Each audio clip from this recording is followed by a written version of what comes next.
Hello again. I want to think today very briefly about Enoch Powell and some of the things that he said in 1968.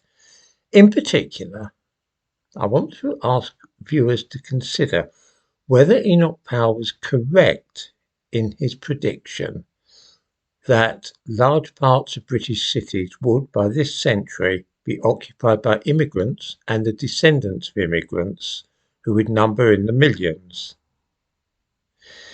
He did not think that these immigrants would be evenly distributed across the country. He said, of course, they will not be evenly distributed from Margate to Aberystwyth and from Penzance to Aberdeen. Whole areas, towns and parts of towns across England will be occupied by sections of the immigrant and immigrant-descended population. I want to know whether or not any viewer thinks that this is not what has happened. I think most people will say, rightly or wrongly, it is what has happened. Is anybody going to comment here and dispute this? Does anybody not think that whole areas of towns and parts of towns across England are now occupied by sections of the immigrant and immigrant-descended population?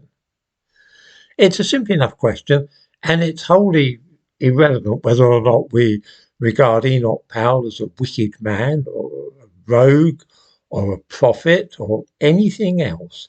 I'm simply asking if people think that that was an accurate prediction which he made in 1968. It's as simple as that. He was either right or he was wrong. So let's just start with that. I want to talk a little bit more about Enoch Powell in coming days.